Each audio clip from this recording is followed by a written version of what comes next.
നമ്മുടെ ജീവിതാനുഭവങ്ങളുടെ വെളിച്ചത്തിൽ വിലയിരുത്തുമ്പോൾ ഏതൊരു ജീവിതവും വീഴ്ചയും ദയനീയമാണ്, പരാജയമാണ്.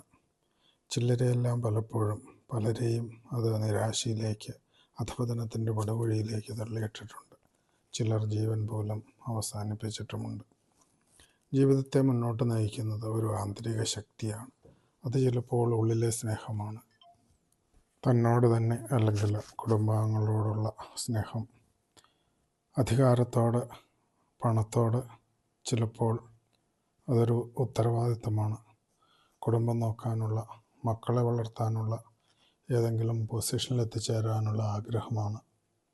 ഈ ആഗ്രഹങ്ങളുടെയും സ്നേഹത്തിൻ്റെയും ഉത്തരവാദിത്തങ്ങളുടെയും ഒക്കെ നടുവിൽ ചിലപ്പോൾ നാമം അടിതെറ്റാം, വീഴാം, തകർന്നു പോകാം. ഇന്ന് ഇവിടെ ഈ കുരിശിൻ്റെ വഴിയിലെ 9-ാം സ്ഥലത്ത് ഈശോ 3-ാം പ്രാവശ്യം വീഴുകയാണ്.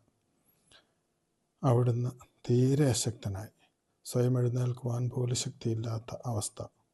എന്നാൽ ശത്രുക്കൾ, പടയാളികൾ അവിടുത്തെ വലിച്ചെഴുന്നേൽപ്പിക്കുകയാണ്, അടിക്കുകയും തൊഴിക്കുകയുമൊക്കെയാണ്.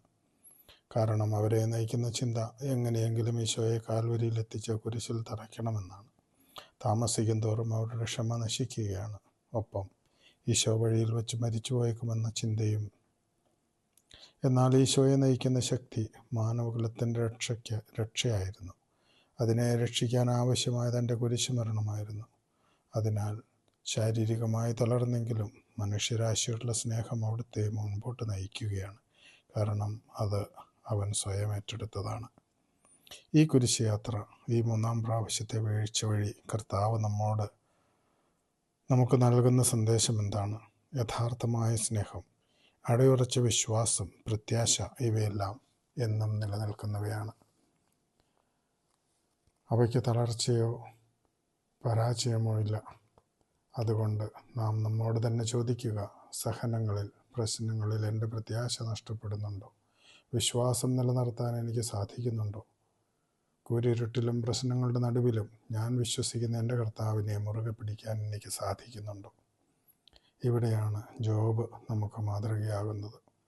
എല്ലാവരും ഉപേക്ഷിച്ച് പോയപ്പോഴും, എല്ലാം നഷ്ടപ്പെട്ടപ്പോഴും തൻ്റെ വിശ്വാസത്തിൽ നിലനിന്നു. സാത്താൻ ജോബിൻ്റെ സമ്പത്തിൽ കൈവച്ചു. മക്കളും കുടുംബാംഗങ്ങളും എല്ലാം നഷ്ടപ്പെട്ടു. ജോബ് പറഞ്ഞു, ദൈവം തന്നു, ദൈവം എടുത്തു, അവിടുത്തെ നാമം മഹത്വപ്പെടട്ടെ.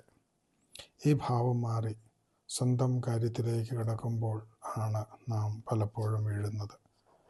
പത്രോസ് ഒന്ന് വീണു, കടലിൽ മുങ്ങിത്താണു, വിശ്വാസം നഷ്ടപ്പെട്ടപ്പോൾ. രണ്ടാമതൊന്ന് വീണു, ഗുരുവിനെ തള്ളിപ്പറഞ്ഞു, പക്ഷേ ഗുരുവിൻ്റെ ഒരു നോട്ടം. പശ്ചാത്തപിച്ച് തിരിച്ചു വന്നു. യുവദാസ് ഒന്ന് വീണു, തിരിച്ചു വരാൻ, പശ്ചാത്തപിക്കാൻ മനസ്സ് കാണിച്ചില്ല, ജീവിതം അവസാനിപ്പിച്ചു.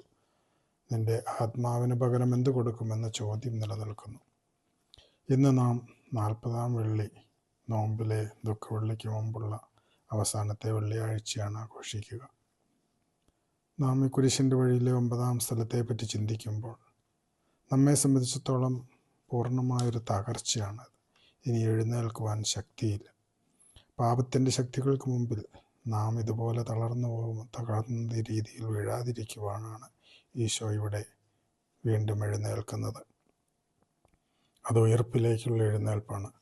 മരണത്തിലേക്കുള്ള അവസാനത്തെ വീഴ്ചയിൽ നിന്ന് പോലും നമ്മെ രക്ഷിക്കാൻ കഴിവുള്ള ഈശോയിൽ നമുക്ക് ശരണം വയ്ക്കാം. അവൻ പാപത്തെയും ലോകത്തെയും മരണത്തെയും തോൽപ്പിച്ചവനാണ്, അവയ്ക്കുമേൽ വിജയം പ്രാപിച്ചവനാണ്. അതിനാൽ നമുക്ക് പ്രാർത്ഥിക്കാം, കർത്താവെ, എൻ്റെ പീഡകളുടെ മുമ്പിൽ, ജീവിതഭാരങ്ങളിൽപ്പെട്ട് ഞാൻ അലയുമ്പോൾ, ഞാൻ വീഴുമ്പോൾ നിരാശനാകാതെ അങ്ങയെ പ്രതി സഹിക്കുവാൻ, അങ്ങയോടൊപ്പം ഉയർക്കുവാൻ.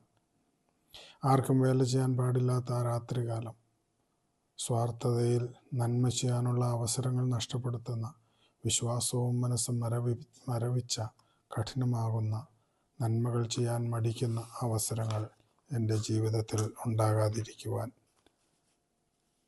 എൻ്റെ വീഴ്ചകളിൽ നിന്ന് ഉയർത്തെഴുന്നേൽക്കുവാൻ, അങ്ങയോടൊപ്പം ജീവിക്കുവാൻ എനിക്ക് കൃപയും അനുഗ്രഹവും നൽകണമേ.